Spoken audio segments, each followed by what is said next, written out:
하나님의 말씀은 누가복음 1장 26절부터 38절의 말씀이 되겠습니다.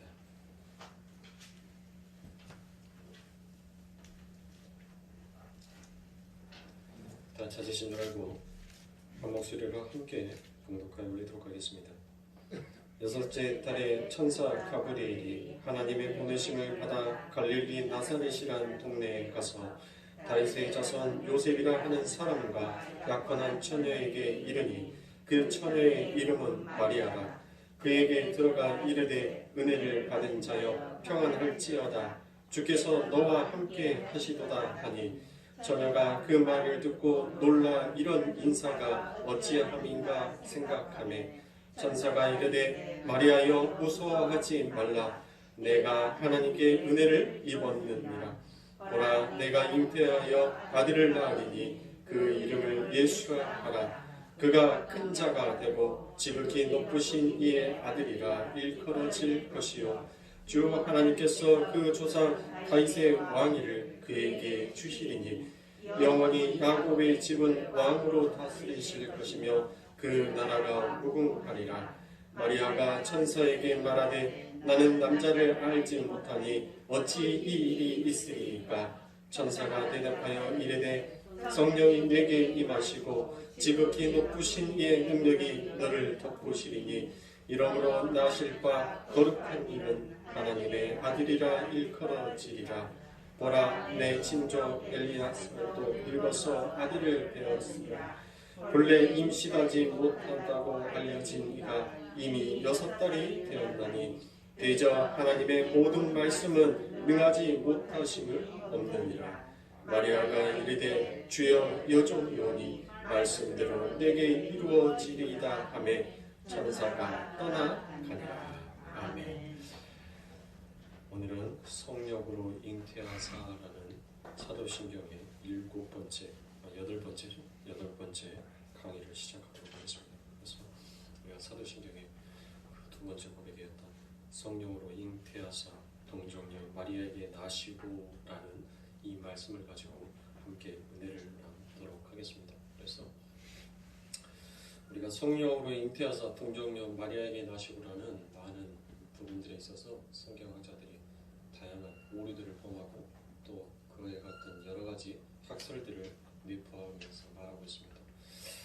자, 오늘은 과연 이 성령으로 잉태하사 동정녀 마리아에게 나시고라는 이 뜻 안에 담겨져 있는 참된 의미가 무엇인지를 한번 우리가 생각해 보도록 하겠습니다. 우리의 옛 속담에 떼놓은 당산이다라는 말이 있습니다. 여러분들이 대부분 잘못 언어들을 사용하시는 게 따놓은 당상이다라고 이렇게 얘기를 하시는데 원래 정확한 발음은 따놓은 당상이 아니라 떼놓은 당상이다라는 말이 옳은 말인 것입니다. 그래서 그 속담의 기호는 이러합니다. 당상이라는 것은 정상품 이상의 벼슬 아치들을 말합니다. 그런데 그 당상에 해당하는 벼슬 아치들은 망근에다가 옥관자, 금관자를 달고 다니므로 흔히 옥관자, 금관자를 당상이라고도 하였습니다. 그 관자가 달려있던 귀 아랫부분을 우리가 여기를 우리가 관자놀이라고 하죠. 그래서 관자놀이라 부르는 것도 거기에서 기인한 것입니다. 그런데 상투에서 망근을 떼놓고 쉴 때에는 그 관자가 필요 없기 때문에 벼슬 아치들은 수시로 그 관자를 떼어 놓았습니다. 그 관자가 금이나 은이나 옥으로 되어 있었기 때문에 도난 사건이 많았습니다. 그렇다고 해서 그 당상이라는 벼슬이 그 도둑놈한테 갈 수도 없고 또 잠깐 떼어 놓은다 해서 금관자나 옥관자가 좀이 먹거나 색이 변할 리 없다는 데서 나온 말입니다. 그러니까 확실하고 변할 수 없는 어떤 확정된 사실을 가르쳐 놓을 때 떼놓은 당상이라는 말을 사용을 합니다. 자, 이 떼놓은 당상이라는 우리의 옛 속담에서 나오는 말씀을 우리 성도들의 삶 가운데 적용해 보면 마치 우리 성도들이 떼놓은 당상과 같은 자의 삶을 사는 자인 것입니다. 자, 우리는 때로가 아니죠. 우리는 매일처럼 거의 숨 쉬는 것 같이 아버지 하나님의 말씀 앞에서 실수하고 좌절하여 넘어질 때가 너무나도 많이 있습니다. 그렇죠. 자, 마치 벼슬아치들이 그 관자를 떼어놓은 것처럼 우리들은 아버지 하나님의 말씀을 수시로 떼어놓으면서 우리들은 스스로 아버지 하나님의 말씀 앞에 이겨내려고 할 때 우리들은 많은 실수를 범합니다. 그런데 여러분들 보세요. 그 많은 실수들과 그 많은 넘어짐들 속에서 그들의 벼슬아치들이 뭐라고 했어요? 그들이 관자를 옥이나 금으로 했었을 때 도둑놈이 그것을 많이 훔쳐갔다라겠죠. 그러면 그 도둑놈이 그 관자를 훔쳐간다 한들 그 도둑놈에게 정삼품이라는 벼슬이 그 도둑놈한테 갑니까? 안 가죠. 그렇죠? 마찬가지예요. 우리가 아무리 아버지 하나님의 말씀 앞에서 죄를 범하고 실수를 하고 넘어진다 한다 하더라도 우리는 결코 마귀에게 우리가 실패할 망정 우리에게 주어져 있는 반드시 우리가 완성되어질 그 구원은 반드시 하나님으로부터 완성이 되어질 것이다라는 것입니다. 그래서 그 구원은 어떠한 조건이나 어떠한 상황 속에서도 변할 수가 없다라는 것입니다. 그럴 때 우리 성도들은 바로 떼놓은 단상이다라는 말을 사용할 수도 있습니다. 자, 하나님은 구원받은 성도의 실수나 넘어짐까지도 모두 덮으십니다. 아니, 오히려 아버지 하나님께서는 당신이 사랑하는 그 당신의 자녀가 실수하고 실패한 그것을 오히려 덮어주는 것으로 끝내지 아니하시고 그 덮음에 의해서 또 다른 사랑으로 오히려 선영으로 아버지 하나님께서는 더 큰 은혜로 우리들을 보호하여 주시고 은혜를 베풀어 주십니다. 여러분들, 우리 아버지 하나님의 사랑은 마치 보자기와 같은 사랑입니다. 보자기는 여러분들 원한 것을 뭐든지 다 뭐 할 수 있어요? 덮거나 감쌀 수 있죠. 그러나 은혜의 상자는 어떻습니까? 덮을 수 있어요? 못 덮습니다. 그래서 아버지 하나님의 사랑은 보자기와 같은 사랑이라는 것입니다. 아무리 원한 것이라 한다 할지라도 그 모든 것을 아버지 하나님께서는 전부 다 덮어주신다는 것입니다. 그래서 우리는 예수를 믿으면 믿을수록 점점 더 면목이 없어지고 자랑할 수가 없으며 그 사랑 앞에서 자연스럽게 겸손해질 수밖에 없는 것입니다. 그러한 주님의 덮으심의 은혜가 오늘 우리가 공부할 성령으로 잉태하사 동정녀 마리아에게 나시고라는 고백 안에 다 들어가 있습니다. 여러분들이 약간 좀 의아해하다라고 생각을 하실 건데 어떻게 이 내용이 우리가 공부할 모든 고백 안에 전부 다 들어가 있을까라는 여러분들이 연결이 안 되실 거라 생각합니다. 그래서 우리는 오늘 그 고백을 통해서 예수 그리스도의 동정녀 탄생과 성령 잉태에 관한 공부를 할 것입니다. 그 동정녀 탄생과 성령 잉태 속에서 어떻게 덮으심의 은혜가 스며들어 있는지 여러분들이 잘 새겨서 들어보시길 바랍니다. 일단 거두절미하고 여러분들께 하나의 질문을 던지도록 하겠습니다. 여러분들은 정말 우리 예수님께서 암수 성적 결함이 없어도 여자의 자궁 안에 착상이 되어서 탄생되어진 분이 맞다라고 생각을 하십니까? 그것을 여러분들 믿으십니까? 신전통주의라고 일컫는 칼 바르트나 에밀 브루너 계시의 수용성에 관한 논쟁을 기록해 놓은 유명한 책들이 있습니다. 그 책의 제목은 바로 자연신학입니다. 그래서 그 자연신학이라는 책에 등장하는 에밀 브루너와 칼 바르트의 첨예한 대립점은 하나님의 계시 수용의 접촉점에 관한 것입니다. 에밀 브루너는 세상이 하나님의 피조물이기 때문에 모든 인간에게는 창조의 영을 어떤 방법으로든 느낄 수 있는 능력이 남아있다고 믿습니다. 브루너는 하나님의 형상을 형식적인 것과 물질적인 것으로 나눕니다. 또한 안토니 후크만은 그러한 하나님의 형상을 구조적 형상과 기능적 형상으로 나누어지기도 한다고 말합니다. 모두 다 대동소이한 표현인 것입니다. 그런데 인간이 타락을 함으로 해서 물질적 현상은 사라졌고 더 이상 유지되지 않게 되었다는 것입니다. 하지만 형식적인 현상은 죄인이든 아니든 모든 인간이 가지고 있으며 이로 인해 인간이 다른 피조물과 구별된다는 것입니다. 브루너는 인간이 죄를 지을 수 있는 가능성도 이 형식적 형상 때문에 죄를 짓더라도 이 형식적 형상은 파괴되지 않는다라고 주장을 합니다. 그 형식적 형상은 인간에게 남아있는 자발적이며 자의적인 어떤 힘을 말하는 것이다 라고 얘기를 합니다. 즉 인간은 여전히 그 자의적이며 자발적인 능력에 의해서 죄도 짓고 손도 행한다라고 얘기를 합니다. 그렇게 에밀 브루너는 인간에게 형식적 형상이 남아있으며 그 형식적 형상이 하나님을 인식하는 접촉점이 되기 때문에 인간은 구원에 관하여 주체적이며 책임적일 수밖에 없다라고 목소리를 높이고 있습니다. 그래야 하나님의 심판의 근거와 정당성이 보장이 된다라는 것입니다. 브루너의 말을 그대로 인용을 해보겠습니다. 이 하나님의 말씀이 인간에게 들려질 수 있는 가능성이란 인간의 책임성이 전제 조건이 된다. 하나님께서 말을 건네실 수 있는 사람만이 책임성을 가질 수 있다. 왜냐하면 무엇인가 들을 수 있는 사람만이 결단을 내릴 수 있기 때문이다. 또 사람만이 죄를 지을 수 있다. 그리고 책임성을 가진 인간은 죄를 지을 때 어느 정도 알 수 있다.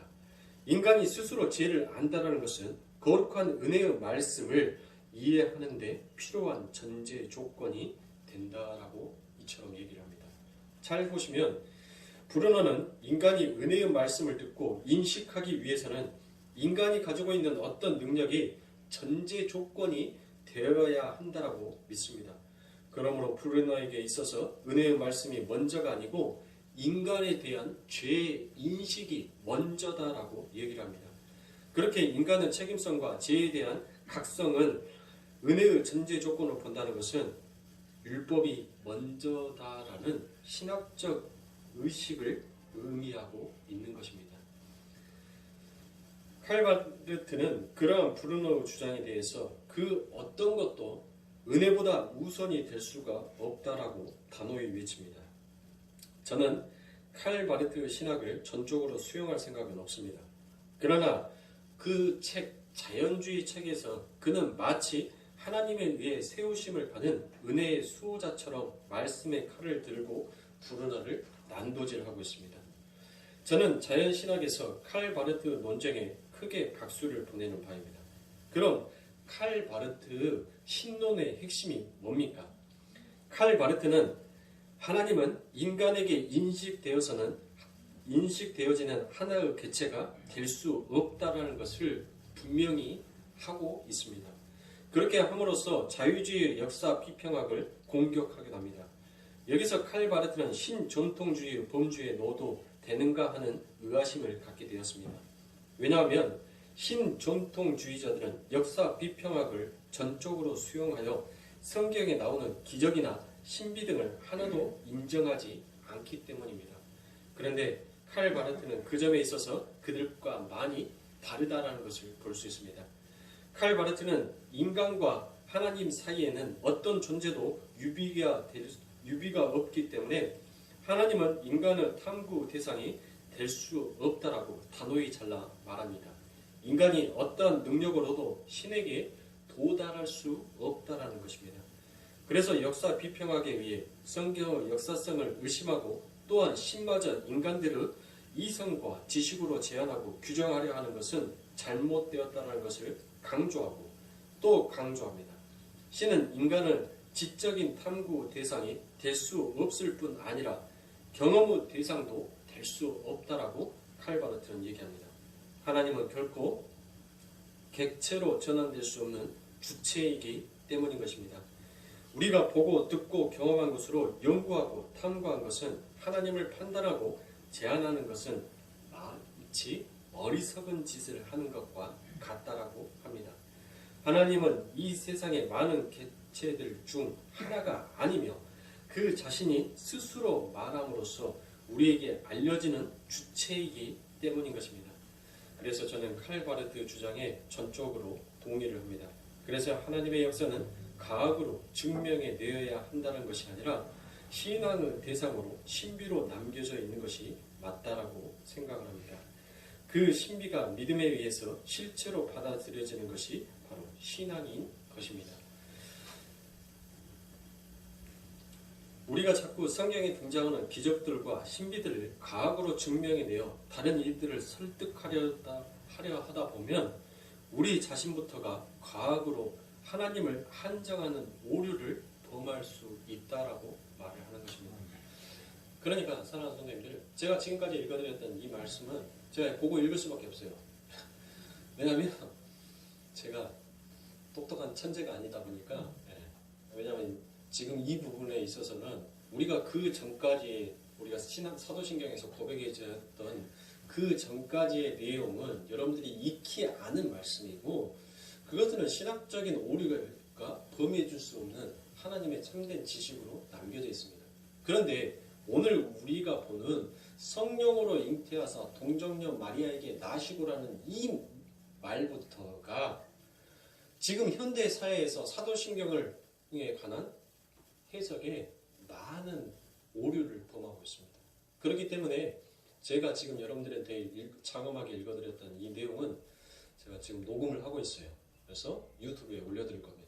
반복적으로 하여서 여러분들이 들으시다 보면 그 내용이 무슨 내용을 말하고 있는지를 조금은 이해가 가실 겁니다.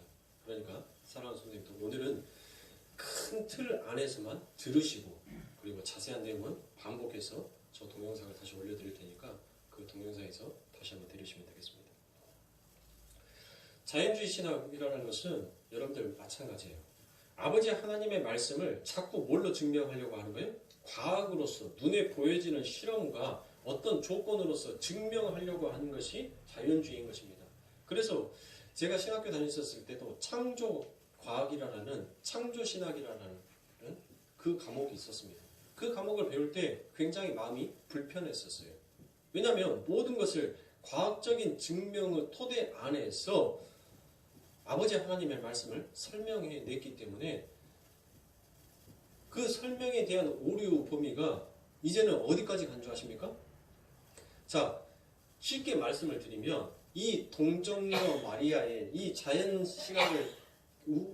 자연신학을 가지고 있는 신전통주의나 자유주의 신학자들이 지금 말하고 있는 것이 무엇이냐면, 지금 한참 뭐가 나와요? 인간 복제설이라는 것이 계속 나오죠.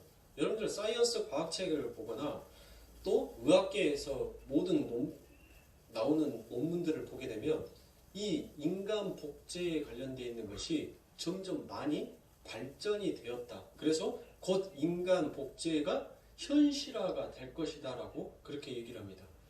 이처럼 인간들은 끊임없이 성령으로 잉태하사 동정녀 마리아에게 나시고라는 이 말씀, 암수 성적 결합이 없이 여자의 자궁에 착상이 되어서 임신을 할 수 있다라는 것을 자꾸 과학은 증명해내기 시작하는 거예요. 그것이 뭐부터 시작이 됩니까? 불이 많은 여자들이 아이를 갖고 싶은데 요즘 젊은 여성들이 불이 많은 경우가 많지 않습니까? 그렇죠? 그래서 남자의 정액을 빼서 굳이 성관계를 하지 아니하여도 그 남자의 정자를 가지고 여자 뱃속에 착상을 시켜서 임신을 시키잖아요. 그것부터가 지금 이게 가능한 논리다라고 지금 얘기를 하고 있는 거예요. 그러니까 그들은 성령으로 잉태하사라는 그 부분에 대해서 인정을 해요, 안 해요? 안 하는 거예요. 에밀 브루너도 역시 그 분류의 사람인 것입니다. 그런데 칼 바르트도 신전통주의자였고 에밀 브루너도 같은 전통주의자였어요. 그런데 이 에밀 브루너는 그 모든 것들을 아니다, 이것은 인간이 발전하게 되면 충분히 가능성이 있다라는 전제 조건 하에서 성경을 풀어서 과학적으로 증명을 해 나가려고 합니다. 그러나 그런 칼 바르트가 지금 뭐라고 말을 하냐면, 그 에밀 브루너 신전통주의자들을 향하여서 뭐라고 반박을 하냐면, 아니다, 신비는 신비로 남아있어야 된다. 하나님의 말씀을 어떻게 너희들이 과학으로 풀 수 있다라고 그렇게 말을 하느냐. 그거는 불가능하다. 신비는 신비로 남아있어야 된다. 너희들에게 믿음이라는 것이 뭐냐? 우리가 보는 것을, 우리가 이미 보여지는 것을 믿는다는 것이 어떻게 그게 믿는 것이냐? 그거는 사실에 대한 확인일 뿐인 것이다. 믿음이라는 것은, 믿는다라는 것은 내가 보지 아니하는 것이 분명히 존재할 것이다라는 것을, 그것을 믿는다라고 하는 것이지, 우리가 이미 현실 속에서 들어져 있는 것을, 그것을 믿는다라고 하지 않는다라고 얘기를 하는 것입니다. 그래서 에밀 브루너가 그러한 분류 사명인 것입니다. 모든 인간에게 계시의 수용의 능력, 형식적 형상이 남아있기 때문에 인간을 이성으로 이해할 수 없는, 좀 더 쉽게 말해 과학에 의해 참으로 증명될 수 없는 성경에 등장하는 기적들은 역사적 사건으로 수용할 수 없다라고 합니다. 따라서 에밀 브루너는 비롯한 수많은 신전통주의자들이나 자유주의자들에게 있어서 예수 그리스도의 동정녀 탄생은 복음을 설명하기 위한 조작된 설화에 불과한 것이다 라고 얘기를 합니다. 만약 여러분들 그들의 말이 맞다라면 성경에 기록되어 있는 모든 것들을 또한 부정되어야 되는 것이 맞는 것입니다. 그렇죠? 그리고 우리가 고백하는 지금 신앙 고백에서 성령으로 잉태하사 동정녀 마리아에게 나시고라는 이 고백이 만약에 그들의 주장과 그들의 말이 맞다라면 우리는 지금 뭐 하는 거예요? 사실이 아닌 것을 뭐 한다고 시간을 내가면서 공부를 하냐 이 말입니다. 그렇죠? 만약 누군가가 인간의 성적 결함이 없이도 어떤 이가 잉태를 할 수 있다는 것이 과학적으로 입증이 되었기 때문에 마리아의 동정녀 탄생을 의심하지 않고 믿게 되었다면 그건 믿음이 아니라 사실에 대한 인식에 불과한 것이다 라고 말합니다. 믿음이란 단순히 과학으로 입증되는 것을 받아들이는 것이 아닙니다. 믿음은 보이지 않는 것을 실체로 받아들이는 것이지 공식으로, 수식으로, 논리로 설명해 놓은 것을 받아들이는 것이 아닙니다. 성경이 자연의 법칙으로 설명할 수 없는 수많은 기적들을 성경에 기록하고 있는 것은 우리 독자들로 하여금 과학적으로 증명하여 사실로 받아들이라라고 기록해 놓은 것이 아닙니다. 그러한 것들은 하나님의 능력에 의해 기적으로 일어난 것임을 인정하고 그냥 믿으라라고 우리들에게 준 것입니다. 성경을 잘 보시면 마리아가 혼자서 아이를 잉태한 것이 아니라는 것을 우리는 분명히 알 수 있습니다. 그렇죠? 자, 성경을 잘 보시면 마리아가 혼자서 아기를 잉태한 것이 아니라 성령의 임재에 의해 아이를 갖게 되었다라고 나옵니다. 그게 아주 중요한 사실입니다. 우리가 오늘 공부할 성령으로 잉태하사 동정녀 마리아에게 나셨다라는 고백은 예수님의 하나님 되심과 인간 되심, 즉 예수님의 완전한 신성과 완전한 인성을 믿고 고백하는 말인 것입니다. 그분은 성령으로 잉태되신 하나님의 아들이며 인간 마리아에게서 태어나신 완전한 인간이시라는 것입니다. 그것을 어려운 말로 우리가 성육신이다라고 이야기를 합니다. 게알데스 보스는 자신의 저서인 성경신학이라는 책에서 예수님의 성육신을 선제하시는 메시아가 인간성 안에 들어오시며 초역사적인 분이 역사의 흐름 속에서 들어오시는 놀라운 일이다라고 그 책에서 정의를 하고 있습니다. 맞습니다.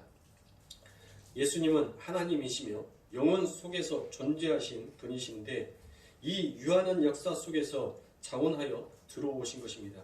그것이 바로 성육신이며 성령으로 잉태하사 동정녀 마리아에게 나시고라는 고백 속에 함축되어 들어있는 위대한 진리인 것입니다. 그렇다면 우리 주님은 무엇을 위해 어떤 일을 하시기 위해 육신의 몸을 입으시고 이 역사와 시간 속에 들어오셔야 했던 것일까요? 그리고 왜 그분은 성령으로만 잉태가 되셔야 하는 것입니까? 바로 누가복음 1장 35절인 오늘 본문 말씀에 천사가 대답하여 가로되 성령이 내게 임하시고 지극히 높으신 이의 능력이 너를 덮으시리니 이러므로 나실 바 거룩한 자는 하나님의 아들이라 일컬으리라 라고 기록이 되어 있습니다. 이 문장에서 임하시고라는 단어와 덮으시리니라는 단어가 아주 중요한 단어입니다.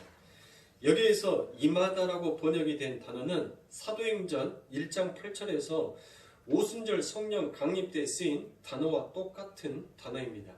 그 단어는 이사야서 32장 15절을 그 배우로 하고 있습니다. 이사야 32장 15절에 보면 필경은 위에서부터 성신을 우리에게 부으시리니 광야가 아름다운 밭이 되며 아름다운 밭을 살림으로 여기게 되리라 라고 말씀하십니다. 그러니까 여기에서 임하시고라고 되어 있는 에펠로세타이는 하나님의 백성에게 임하는 하나님의 영의 강력한 임재를 묘사할 때 사용되는 단어입니다. 즉 마리아에게서 하나님의 영이 강력하게 임재를 하신 것입니다. 왜 그런 단어가 거기에 쓰였는지 질문을 여러분들은 가지시고 따라오셔야 합니다.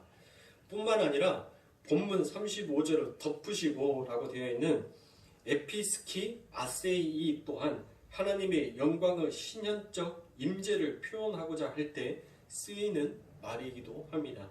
이 두 단어가 오늘 우리가 공부해야 할 키워드인 것입니다. 출애굽기 40장 35절에 보면 모세가 회막에 들어갈 수 없었으니 이는 구름이 회막 위에 덮이고 여호와의 영광이 성막에 충만함이었으며 라고 되어 있습니다. 이 부분을 출애굽기 40장 35절의 말씀을 표준 새 번역 성경으로 읽어드리면 모세는 희막에 구름이 머물고 주의 영광이 성막에 가득 참으로 거기에 들어갈 수 없었다라고 얘기합니다. 여호와의 영광이 충만하게 임할 때 덮음이라는 단어가 사용이 됩니다. 그런데 그 여호와의 영광이 덮음은 때때로 독수리 날개의 덮음으로도 표현이 되기도 합니다. 시편 91편 4절에 보면 저가 그를 그 빗으로 덮으시리니 내가 그 날개 아래 피하리로다. 그의 진실함은 방패와 솜 방패가 되나니 라고 되어 있습니다. 여기에서 덮으시리니가 바로 우리가 아까 전에 읽었던 출애굽기 40장 35절에 구름이 회막 위에 덮이고에 쓰인 그 단어와 똑같은 단어입니다. 그 개념은 창세기 1장 2절의 나프 수면 위에 운영하시다에서 출발을 하게 된 개념입니다. 나프라는 단어는 여러분들이 이제 이미 창세기에 대해서 전부 다 공부를 하셨기 때문에 그 라프가 가지고 있는 의미가 무엇인지를 여러분들은 아실 겁니다. 자, 라프가 뭐죠? 암탉이 달걀을 품은 상태를 우리가 바로 라프다라고 얘기를 합니다. 그렇다면 여러분들한테 하나 질문을 할게요. 암탉이 달걀을 품으면 뭐가 나옵니까? 병아리가 나오죠. 그 병아리를 우리가 다른 말로 하면 뭐가 되는 거예요? 생명이 되는 것이에요. 생명. 그러니까 덮음이라는 것은 뭐를 나타내는 거예요? 생명을 나타내는 것이다 라는 것을 여러분들께서 지금 잊어버리시면 안 돼요. 임하시고 덮이시고 라는 단어가 무엇을 나타내는 거라고요? 생명, 새 창조를 나타내고 있다라는 그 함축된 의미를 여러분들 머릿속에다가 전제 조건으로 그 그림을 그려 놓으시고 그리고 난 다음에 계속 들으시면 왜 하나님께서 덮으시고 임하시고 라는 이 말씀을 자꾸 반복적으로 사용하시면서 아버지 하나님께서는 지금 우리들에게 뜻하시고 의지하고 싶은 말씀이 무엇인지를 알게 될 것입니다. 자, 그러니까 여호와의 영광이 덮으심과 독수리의 날개의 덮으심이라는 개념은 새 창조를 향한 하나님의 지키심과 보호하심 그리고 완성에 대한 강력하고 집요한 의지와 확신이 모두 포함된 그런 개념인 것입니다. 그런데 그 개념이 거기에서 머무는 것이 아니라 한 발 더 확장되어져 나아갑니다. 독수리의 날개에서 그 날개라는 단어가 뭘로 업그레이드가 되냐면 옷자락으로 업그레이드가 됩니다. 그렇죠? 그 단어가 쓰인 곳은 한번 생각해 보세요. 그 단어가 옷자락이라는 단어가 어디에서 쓰였죠? 너무 많죠. 그래서 눕기에 보면 눕기 3장 9절에 가로되 내가 누구뇨? 대답하되 나는 당신의 시녀 루시오니 당신의 옷자락으로 시녀를 덮으소서 당신은 우리 기업을 물을 자가 됨이니이다라고 얘기합니다. 여기에서 옷자락이라고 번역이 된 그 단어가 히브리어 단어가 바로 카나프입니다. 그 단어는 날개라는 뜻입니다. 지금 수면 위를 덮으셨던 여호와의 신에서 성막을 덮으셨던 여호와의 구름으로 이스라엘을 덮으셨던 여호와의 독수리의 날개로 신부인 룻을 덮었던 신랑 보아스의 옷자락으로 점진적 묘사가 이루어지는 것을 우리는 볼 수 있습니다. 고대 시대 때 신랑이 옷자락으로 신부를 덮으면 그것은 무엇이 되는 겁니까? 바로 혼인의 증표다라고 제가 얘기를 드렸죠. 그 신랑의 옷자락에게 덮으면서 새 생명이 잉태가 되는 것입니다. 그러니까 수면 위에 운행하시던 하나님의 신 이스라엘을 덮으셨던 하나님의 영광의 구름, 하나님의 백성을 덮으셨던 독수리 날개로서 하나님, 신부를 덮었던 신랑의 옷자락, 이 모든 것들이 다 하나님의 새 창조를 상징하고 있는 그림이었던 것입니다. 그래서 우리가 읽었던 35절을 다시 읽어보시면 여러분들 지금 그 마리아에게 뭐가 덮어지는지, 뭐가 임하여지는지, 그 임함과 그 덮음이 뭐가 되는 것인지를 여러분들이 즉시 알게 될 것입니다. 오늘 본문 말씀 누가복음 1장 35절을 다시 한번 보도록 하겠습니다. 천사가 대답하여 가로되 성령이 내게 임하시고 지극히 높으신 이 능력이 너를 덮으시리니 이러므로 나실 바 거룩한 자 하나님의 아들이라 일컬으리라 라고 되어 있죠. 자, 뭐가 먼저 가요? 아버지 하나님께서 그에게 임하죠. 그에게 임하시고 난 다음에 아버지 하나님께서 뭐 합니까? 그를 덮으셔요. 라프, 품으시는 것처럼, 암탉이 달걀을 품는 것처럼 지금 누구를 품었다는 것이에요? 마리아를 품었다는 것이에요. 그렇게 마리아를 품으니까 그 옷자락으로 아버지 하나님께서 그 옷자락으로 덮으니까 뭐가 되는 거예요? 누가 태어나요? 예수가 태어나더라 라는 것을 지금 이 단어 안에다가, 이 말씀 안에다가 성경은 계속 창세기부터 예수 그리스도의 탄생을 이야기하고 있는 거예요. 그러니까 성경 속에서 등장하는 마리아가 어느 날 갑자기 예수님의 족복 속에서 뿡 하고 튀어나와서 그가 예수를 낳았다라고 그냥 성경이 뜬금없이 이야기하는 것이 아니라 계속적으로 성경은 그와 같은 일들이 어떻게 될 것인지에 대한 새 창조의 역사를 자꾸 설명해 주고 있는 것이에요. 자, 하나님의 능력이 마리아를 덮음으로 말미암아 누가 태어나요? 예수라는 생명이 잉태가 되는 것입니다. 따라서 예수님의 잉태에 관한 마리아의 남편은 지극히 높으신 누가 되어야 되는 것이에요? 하나님이 되어야 되는 것입니다. 그래서 예수님은 요셉의 아들이 아니라 하나님의 아들이 되는 것입니다. 그 예수 그리스도의 동정녀 탄생, 즉 하나님을 아버지로 하여 인간의 몸으로 태어나신 예수님은 앞으로 줄줄이 태어나게 될 육신을 입은 하늘의 장자들, 하늘의 은혜에 의해 탄생하게 될 교회의 출현에 관한 내용을 미리 우리들에게 유비하고 있는 것입니다. 하나님의 선택에 의해 하늘의 자녀들이 된 성도는 예수님처럼 육신의 몸을 입고 영혼을 살게 될 터인데, 그것이 바로 영과 육을 동시에 수여한 자로 하나님의 옷자락의 덮으심을 통해서 탄생하게 될 것을 모형으로 우리들에게 보여주고 있는 것입니다. 따라서 우리 성도들은 성령으로 잉태하사 동정녀 마리아에게 나셨다는 고백을 할 때 그 사실이 정말 역사적 사실인 만큼 우리도 분명 하나님의 은혜의 덮으심으로 인해 육신을 입은 신적인 존재로 완성이 될 것임을 굳게 믿는다라는 고백인 것입니다.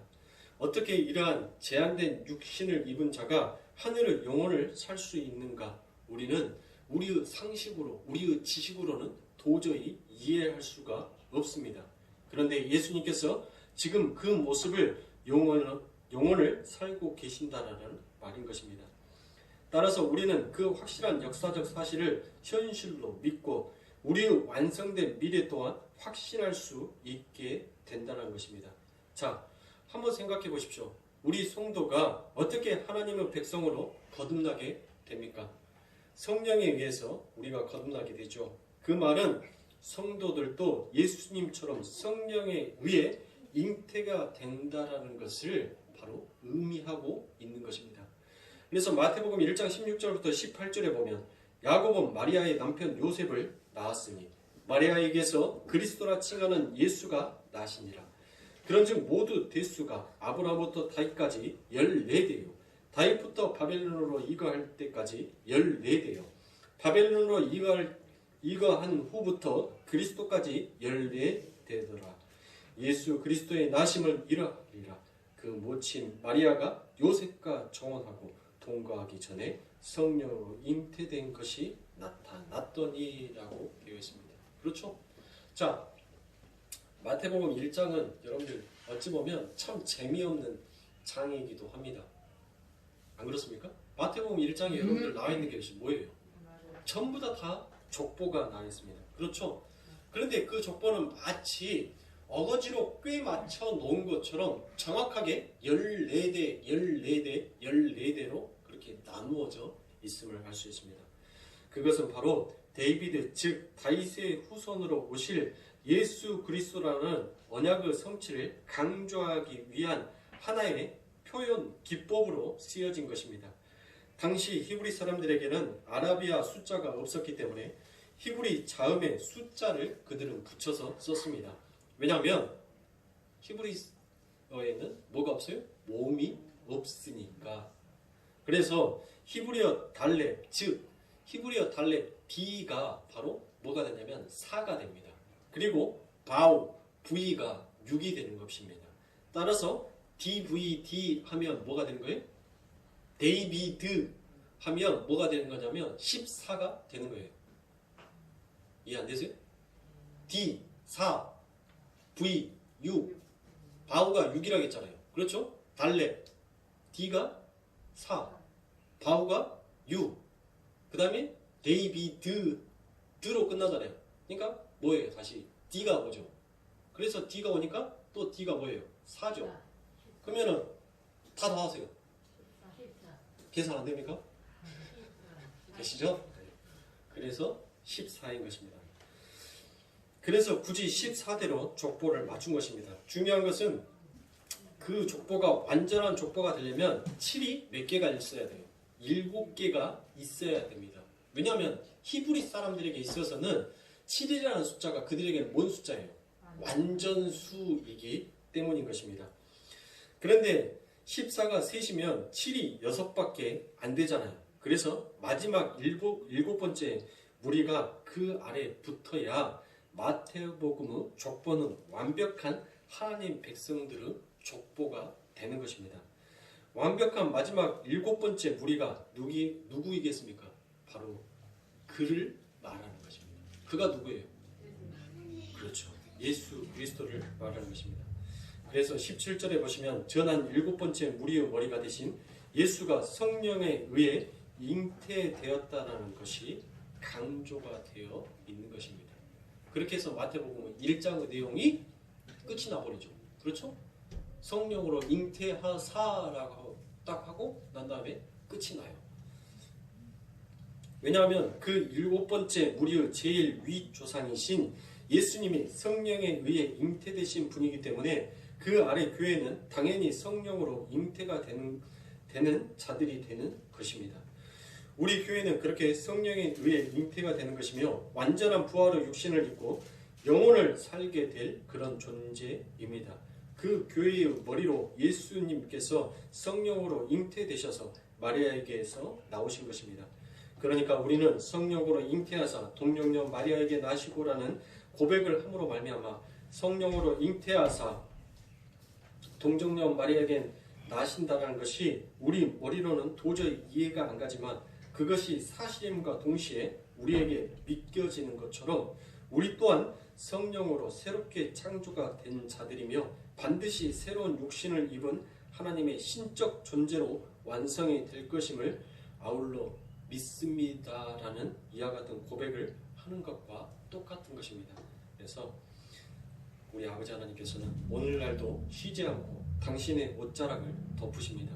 거기에서 우리의 새 생명이 성숙되고 완성이 되어져 가게 되는 것입니다. 우리는 날마다 새롭게 거듭나고 있습니다. 그리고 결국 완전한 하나님 나라 백성으로 완성이 되고야 말 것입니다.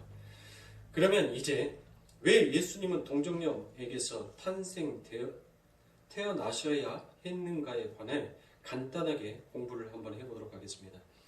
예수님이 동정녀에게서 나실 것이라는 것은 이미 이사야가 예언을 했던 것입니다. 그렇죠? 이사야 7장 14절에 보면 그러므로 주께서 친히 징조로 너희에게 주실 것이라. 보라, 처녀가 잉태하여 아들을 낳을 것이요 그 이름을 임마누엘이라 하리라 라고 얘기를 하십니다. 자, 유다 아하스 때 아람과 북이스라엘이 연합을 하여 유다를 공격을 합니다. 그렇죠? 그때 하나님께서 직접 나타나셔서 당신께 징조를 구하라라고 말을 합니다. 그런데 그 아하스가 너무나도 겁을 먹고 난 나머지 그 아버지 하나님께 뭐합니까? 그 징조를 구하지 않습니다. 자, 여러분들 어떻게 보면 그 아하스가 그 징조를 나는 구하지 아니하겠습니다라고 하나님 앞에 고백을 하잖아요. 그렇죠? 그 고백 속에서는 여러분들 그 고백이 기특한 고백이 아니에요. 내가 아버지 하나님 앞에 그 징조를 구하지 아니하더라도 하나님 이 전쟁에서는 반드시 내가 승리하게 될 것입니다라는 것을 나는 신뢰하기 때문에 나는 그 징조도 구하지 않겠습니다라는 그와 같은 고백이 아니라니까요. 너무나도 겁을 먹은 나머지 막연자실한 거예요. 한나의 희망도조차 없다는 것이에요. 당신마저도 이 전쟁은 어떻게 능히 이길 수 있게 나를 해줄 수 없다라는 그와 같은 실망 속에서 나는 도저히 더 이상 징조를 구하지 아니하겠습니다라는 말을 한 것입니다. 그때 하나님께서 징조를 주시겠다라고 하신 말씀이 바로 이 말씀입니다. 그러니까 그 징조는 도저히 이길 수 없는 전쟁에서 하나님의 전능하신 능력이 반드시 승리를 이끌어 내실 것이라는 내용을 담고 있는 것입니다. 그건 다름 아닌 구원의 주체가 되시는 하나님 아버지의 십자가 승리를 상징으로 담고 있는 것입니다. 그래서 자유주의 신학자들은 마리아의 처녀성을 의심하며 이사야에서 쓰인 처녀, 알마라는 단어는 남자를 모르는 여자를 지칭하는 단어뿐 아니라 일반적인 보통 젊은 여자를 지칭하던 단어였다라는 것을 들어서 동정녀라는 단어에 흠집을 냅니다. 그러나 조금만 깊이 생각을 해보면 그들의 주장이 얼마나 얼토당토하는지 우리는 금방 알 수 있습니다. 그렇다면 그 알마라는 단어와 징조, 오토라는 단어를 함께 연계해서 우리가 한번 생각해 볼 필요가 있습니다. 징조라는 것은 독특성과 예의성이 있어야 하는 것입니다. 그래야 징조가 되는 것입니다. 일반적이고 보편적인 것을 징조 역할이다라고 말할 수 없습니다. 자, 즉 이 말인 것입니다. 젊은 여자가 잉태하여 아들을 낳는다는 것은 일반적이고 뭐한 거예요? 보편적인 일입니다. 그런데 하나님께서 징조를 주시면서 그냥 젊은 여자가 아들을 낳을 것인데 그것이 징조야라고 우리들에게 말씀하셨겠냐라는 것입니다. 그렇죠? 자, 그것은 어떤 말과 똑같냐면 너 3일을 굶으면 배가 고플 거야. 이게 징조야 라고 말하는 것과 똑같은 것이에요. 여러분들 3일 굶으면 배 고파요? 안 고파요? 고프잖아요. 근데 우리가 그것을 어떻게 징조라고 말할 수 있겠냐고요. 징조라고 하는 것은 어떻습니까? 적어도 너 열흘을 굶어도 배가 전혀 고프지 않을 거야. 오히려 열흘을 굶었는데도 너는 그 힘의 원천이 어디서 솟아나는지 모르게끔 더욱더 강한 힘을 소유하게 될 거야 라고 말을 하게 된다면 여러분들 그게 징조지 않겠어요? 그렇죠? 무엇인가 독특성이 있어야 되는 거지 않습니까? 일반적이고 보편적인 것을 징조다라고 말하지 않는 것처럼 바로 징조다라고 얘기를 하는 것은 우리가 미리서 계산하고 알 수 있는 것이 아니라 그 알의 범위를 뛰어넘는 것을 바로 징조다라고 얘기할 수 있는 거지 않습니까? 그러니까 여러분들 이 징조라는 것을 또 하나로 얘기를 한번 해보면 어떤 분이 목사에게 와가지고 같이 이제 상의를 했어요. 상담을 했어요. 목사님, 내가 이번에 사업을 하나를 시작하려고 하는데 이 사업이 정말 하나님 앞에 타당할지 못할지 목사님 어떻게 해야 될지 모르겠습니다 라고 했는데 목사님이 기도를 했어요. 그리고 기도를 딱 하고 난 다음에 당신이 교회 문 밖을 나갔을 때 번개가 5번 치면 그거는 하늘의 좋은 징조다라고 생각을 하고 그 사업을 하십시오. 그러나 당신이 밖에 나갔는데 전혀 번개가 치지 아니한다면 그 사업을 하지 마십시오라고 했는데 그분이 그 목사님과 상담을 끝나고 난 다음에 교회 문 밖을 딱 나갔는데 맑은 하늘에 정말 비 온다라는 일기예보 하나도 없어요. 너무나도 청명하고 너무나도 포근한 아름다운 하늘이에요. 근데 그 하늘에 우레와 같은 청든 소리가 5번이 꽝꽝꽝꽝 하고 울린다면 어떻겠어요? 그게 바로 징조인 것이에요. 알 수 없는 힘이잖아요. 그렇죠? 근데 그 알 수 없는 일을 징조로 먼저 미리서 말을 해 주었고 그것이 현실에서 나타나게 되는 것을 징조다라고 우리가 얘기를 하는 것입니다. 그런데 이상한 것이 있습니다. 징조라는 말은 바로 눈앞에 보이는 것을 주어야지 그 효력이 있는 것인데 하나님은 800년 후에 일어날 일을 바로 징조로 주십니다. 그렇죠? 그럼에도 불구하고 하나님께서 아하스에게 800년 후에나 일어날 일을 징조로 주신 것은 비록 800년 후의 일이지만 유다 지파에게 반드시 누가 나와야 돼요? 유다 지파를 통해서 누가 나와야 돼요? 바로 예수가 나와야 되지 않습니까? 메시아가 와야 하므로 너희는 절대 지금 망할 수 없다는 언약을 확인시켜 주신 것임과 동시에 유다 지파로 올 그 메시아는 불가능한 전쟁을 승리로 완성해낼 참 구주다라는 것을 인식시켜 주는 것입니다. 그래서 불가능한 전쟁 앞에서 800년 후에 메시아의 탄생이 징조로 주어지는 것입니다. 그런데 왜 그 메시아가 동정녀에게서만 나와야 하는 것입니다. 그래서 구세주는 우리 성도를 어디에서 구원해 내신 분이다라고 하냐면 바로 죄에서 구원해 내신 분이다라고 그와 같이 얘기를 합니다. 그러기 위해서는 구세주는 자신이 죄와 아무 상관없는 자로 이 땅에 오셔야 합니다. 그런데 아담 이후로 모든 사람이 다 원죄를 가지고 이 땅에 태어나게 되었습니다. 따라서 인간인 아비의 씨를 받아서 태어나는 모든 자들은 다 죄 있음을 선고를 받고 태어나게 되는 것입니다. 따라서 구세주는 인간인 아비의 씨를 받아서는 아니 되는 것입니다. 구세주는 남자의 손이 닿지 아니한 순결한 태를 잠시 장소로 빌려서 무죄한 상태로 이 세상에 오셔야 합니다. 그래야 그 안에 하나님의 모든 백성들의 죄를 담아낼 수 있는 것입니다. 뿐만 아니라 대소구 제물로서 자격이 있기 위해서는 그 제물에게 죄가 있어서는 아니 된다라는 것입니다.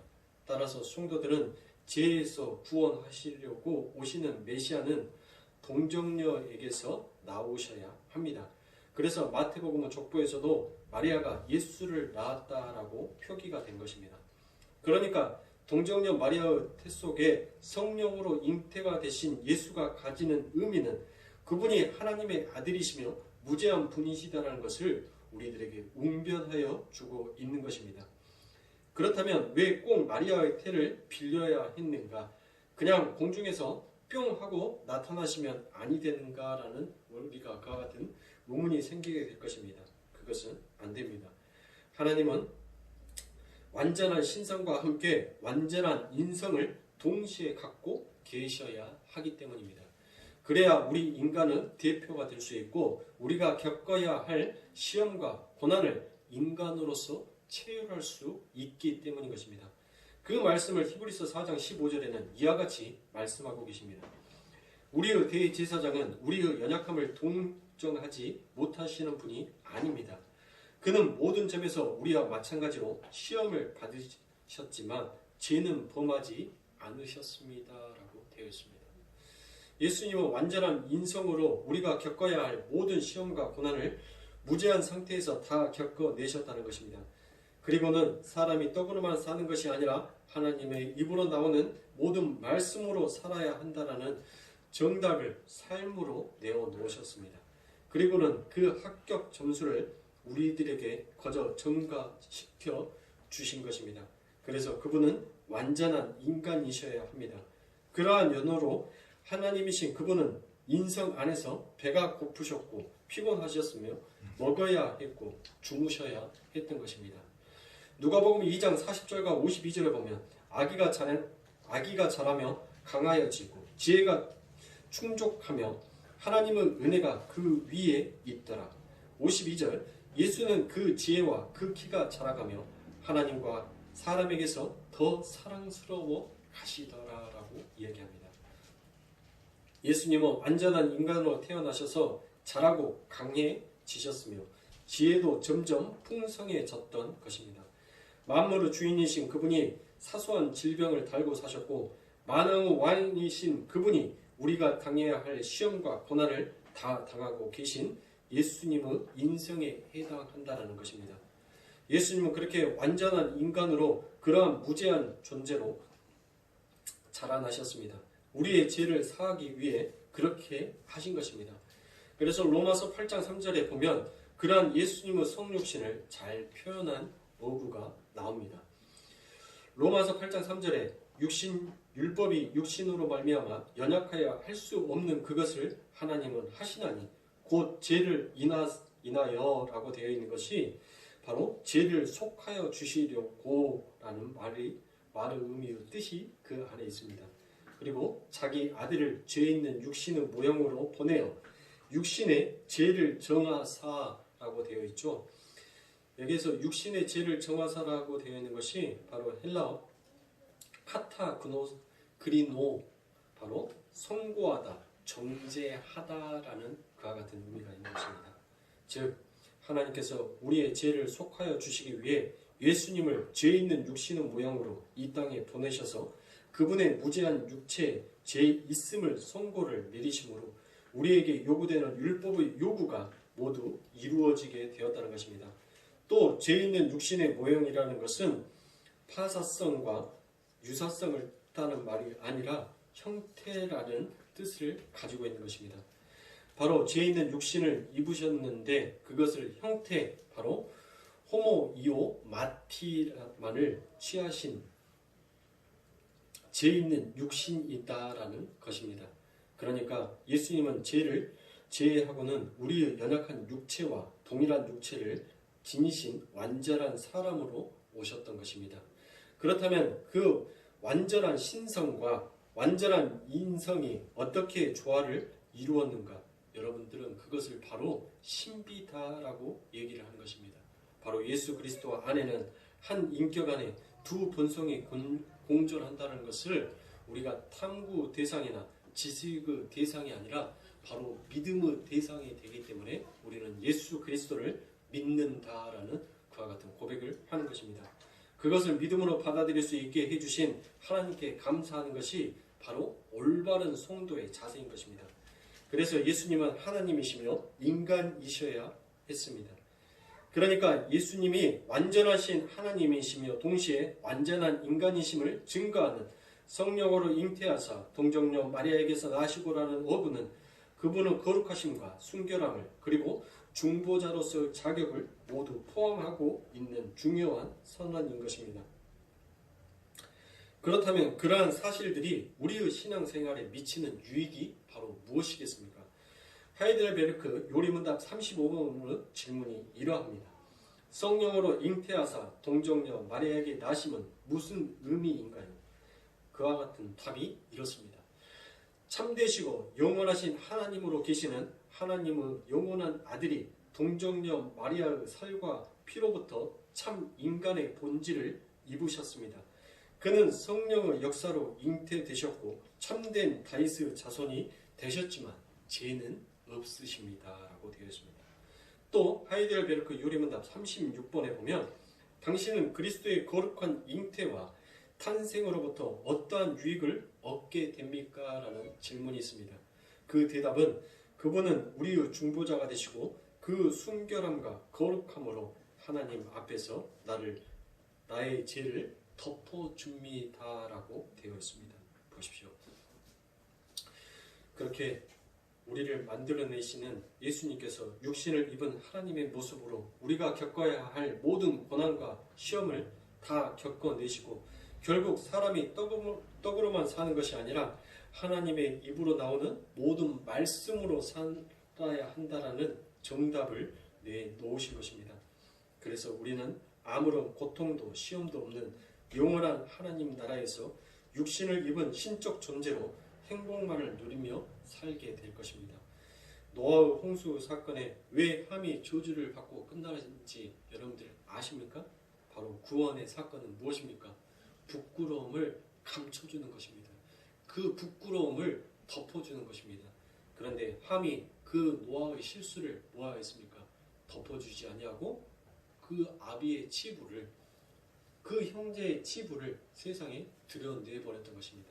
그로 인하여서 그는 하나님께 저주를 받은 자가 되었던 것입니다. 하나님은 지금은 비록 이렇게 불가능해 보이고 전혀 무력해 보이는 우리를 반드시 고쳐내실 것입니다. 성령으로 잉태하사 동정녀 마리아에게 나시고라는 그 고백처럼 반드시 아버지 하나님의 백성들, 아버지 하나님의 신자들은 바로 예수 그리스도의 그 덮으심으로 인하여서 하늘의 백성으로 탄생되어서 갈 것이다라는 그 말의 고백이 이 안에 함축되어 있는 것입니다. 하나님은 우리를 당신의 선에 맞추어 늘리기도 하시고 자르기도 하십니다. 우리의 자격과 조건은 그 안에 다 필요가 없습니다. 우리의 노력과 열심도 거기에 보탬이 되지 않습니다. 하나님의 무조건 덮으심만이 우리에게는 존재할 뿐입니다. 그리고 그 덮으심의 은혜의 보자기 안에서 당신의 능력으로 우리를 당신의 딱 맞는 자로 만들어 내어가고 계시는 것입니다. 그 과정에서 다리가 조금 잘려져 나가는 고통을 느낄 수도 있습니다. 팔이 조금 늘어나는 통증을 느낄 수도 있습니다. 그러나 그 모든 것들을 여러분들이 잘 참고 견뎌내셔야 하는 것입니다. 사랑하는 성도님들, 성령으로 잉태하사 동정녀 마리아에게 나시고라는 이 아버지 하나님의 신앙의 고백은 과거로 증명하는 것이 아니에요. 그것은 우리의 믿음인 것입니다. 그리고 그 믿음이 곧 우리의 고백으로 터져 나오게 되는 것이고 그 고백 속에서 우리는 무엇을 하게 되는 거예요?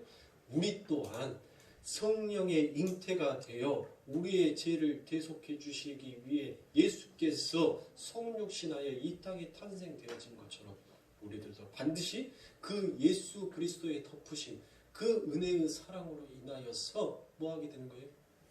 아버지 하나님의 백성으로, 자녀로, 아버지 하나님의 신자로서 우리가 아버지 하나님은 그 나라에 입성하게 되는 것입니다. 여러분들, 왜 성경에서 왜 마태복음을 끝으로 하여서 그 뒤로는 더 이상 누가 누구를 낳고 누가 누구를 낳고 누가 누구를 낳고 그 얘기가 왜 없냐고요? 왜 없어요? 왜 없는 거예요? 있어야 되잖아요. 네? 그 뒤로도 수없이 많은 자들이 태어났지 않습니까? 그렇지 않아요? 요셉이 예수만 낳고 나머지 형제들은 다 죽어버렸습니까? 그래서 예수가 죽음으로 인하여서 더 이상 대를 잇지 못하여서 족보가 안 쓰여진 것입니까? 아니라는 거예요, 여러분들. 이제는 그 족보가 예수를 통하여서 더 이상 필요가 없다는 것이에요. 그것을 내포하고 있는 것이에요. 그래서 더 이상 성경에서는 그 장엄한 족보들이 그 혀 안 돌아가는 이름들이 더 이상 기록되어 있지 않는 것입니다. 헷갈려 죽었어요, 저도. 신학교 공부할 때 여러분들 얼마나 헷갈린 줄 아세요? 아니, 살았던 나이들이 거좀 다 고만고만해요. 그러면 그것을 한참 외우다 보면은 시험 볼 때 되면은 그것이 한 번씩 확 헷갈릴 때가 있어요. 그러면은 교수님들이 그냥 1번에 누구, 2번에 누구 이렇게 순서대로 이렇게 쭉 적어놓으면 순서대로 외웠으니까 순서대로 답을 쭉 쓰면 맞을 거 아닙니까? 근데 그걸 섞어요. 막 섞어요. 뒤죽박죽으로 섞어요. 그러면은 나이가 고만고만 하는데 하나 틀리면 뭐 하는 거예요? 전체 다 틀린 거예요. 전부 다. 사랑하는 성도님들, 우리는 이제 그 아버지 하나님 예수 그리스도로 인하여서 우리는 이제 더 이상 족보에 쓰여지는 자가 아니라 바로 예수 그리스도의 동생으로, 예수 그리스도의 신부로 우리는 그렇게 탄생되어지는 것입니다. 마리아가 여러분들 그가 특별한 자여서 예수님께서 그 마리아에게 태어나신 게 아니에요. 우리가 뭔 특별해서 구원을 받은 것이 아니라니까요. 내가 뭔 이 세상에서 어떤 다른 사람보다 조건이 조금 더 좋아서, 내가 인물이 조금 이 세상 사람들보다 헌출해서, 내가 하는 어떤 열심이라든지 그 행위가 다른 사람들보다 조금 수지 맞아서 우리 하나님께서 우리를 선택하여 주셔서 너 예수 믿어, 내가 저 하늘의 진귀한 그 보배를 너에게 상속하여 줄게라고 우리들에게 허락하여 주시지 아니하였다니까요. 그냥 아버지 하나님은 무조건 덮으심이에요. 어느 날 갑자기 성령이 내게 임하여졌어요. 내게 성령이 임하여지니까 그 성령에 의해서 내가 뭐가 되었어요? 그 예수의 사랑으로 덮으심을 덮어버리니까, 그 사랑이 나를 덮어버리니까 내가 뭐한 자가 되는 거예요. 나는 그저 그 사랑 앞에서 면목 없는 자, 그저 나는 죄인 중에 죄수가 맞군요라는 그와 같은 고백을 쏟아내는 자, 그와 같은 자로 나는 변모하게 되더라는 것입니다. 사랑하는 성도님들, 마리아도 마찬가지예요. 지금 마리아를 통하여서 여러분들 뭐를 설명하고 싶은 거예요? 마리아는 뭐 죄인 아니었어요? 제가 분명히 죄인이었다라고 했잖아요. 이 세상에 태어난 아담 이후로 태어난 모든 자들은 전부 다 하나님에 의해서 뭐를 받았다 했습니까? 저주를 받았다라고 했잖아요. 그렇죠? 그러면 마리아는 뭐한 자예요? 저주받은 자예요? 아니에요? 저주받은 자 맞다니까요. 그런데 그 저주받아야 될 자, 죽어야 될 자, 없음과 같은 그 자에게 누가 임하였어요? 뭐가? 성령이 임하여지게 되니까 그가 뭐한 자가 되었어요? 이제 순결한 자가 된 거예요. 깨끗한 자가 된 거예요. 의로운 자가 된 거예요. 그가 의인이어서 의로운 자가 아니라 성령이 임하니까 의로운 자가 돼버린 거예요. 그래서 예수 그리스도가 인간의 시간이 하늘의 시로서 그 순결함, 그 의와 연합이 되어지게 되니까 뭐가 탄생이 되어지는 거예요? 교회가 탄생이 되어지는 거예요. 우리가 탄생이 되어지는 거예요. 동생이 생기더라는 것이에요. 지금 우리는 뭐가 되는 거예요? 우리는 이 땅에서 그렇게 예수 그리스도의 성령에 의해서 덮음을 당하고 있는 거예요. 덮어지고 있는 거예요. 예수님의 신부가 되기 위해서 하늘의 백성을 탄생해서 낳게 하기 위하여서 지금 우리는 뭔 과정을 겪고 있는 거예요? 신부의 과정을 겪고 있는 것이에요. 여러분들 시간이 많이 지나갔는데 시대가 가면 세상에서 흘러나오는 농담들이 점점 커진다라고 합니다. 그렇죠? 60 먹은 남편이 아내한테 뜬금없이 여보 입이 심심한데 뭐 먹을 것 좀 해줘 라고 했었을 때 아내가 삐삐삐 한다랍니다. 그리고 난 다음에 70이 넘어서 아내에게 여보 나 밥 줘 라는 말을 하면은 마누라가 욕을 한답니다. 그리고 80이 넘어서 밥 시간이 됐는데 밥을 안 준다고 밥 주라고 하면 마누라가 국자를 갖다가 가지고 와서 때린답니다. 그리고 90살이 먹어서 밥 달라고 하면 조용히 아내가 보따리를 싸고 집을 나간답니다. 여러분들 이거는 그냥 하나의 농입니다. 농. 세상에서 흘러나오는 요즘은 농입니다. 우리 예수님은, 우리 하나님은 절대 신부가 그와 같은 행동을 하는 것을 꼴 봐요, 못 봐요? 절대 못 봐요. 그래서 우리 하나님께서 뭘 하시는 거예요? 신부는 신부에 맞게끔 살게 하기 위해서 그것을 이 땅에서 훈련시키는 거예요. 그것을 연습시키는 것이에요. 제가 여자들을 비하하는 것이 아닙니다. 우리는 다 신부니까. 그래서 우리 예수가 여보 나랑 같이 우리 아버지를 찬양하자, 우리 아버지 하나님 앞에 기도하자라고 했었을 때 이은병 허등갑네. 우리 전라도 사람들 경상도 사람들은 남편이 뭔 말하면 이제 뭐라고 하는지는 모르겠지만 우리 전라도 사람들이 가장 잘 쓰는 말 이은벽하네. 그렇게 하면 돼요 안 돼요? 그래요 여보 그렇게 합시다. 당신의 말이 참 맞습니다. 당신의 말이 진리입니다 라고 그 앞에서 순종하고 복종하는 자로 우리들을 만들어가기 위해서 하나님께서 우리들을 이 땅에서 훈련시켜가고 계시는 것입니다. 사랑하는 손님들 그 훈련을 잘 받으셔야 돼요. 우리는 이처럼 우리들이 사도신경 이 고백 안에 그냥 불경 있듯이 마하파냐 바람일다 신경 이렇게 하듯이 그냥 읊어 제끼는 그런 사도신경이 아니에요. 이 안에 이 사도신경 안에도 아버지 하나님의 그 사랑이 그 피 묻은 사랑이 그 사도신경 안에도 짙고 짙게 묻어져 있는 것입니다. 여러분들 성경을 굳이 과학으로 증명하려고 하지 마십시오. 눈에 보여진 지식으로 성경을 판단하려고 하지 마십시오. 그저 성경의 말씀을 믿으셔야 됩니다. 사람의 말은 믿지 말더라도 하나님의 말씀을 믿고 신뢰하시는 거룩교회 성도님들이 되시길 주님의 이름으로 축원합니다. 기도하겠습니다. 하나님 감사합니다.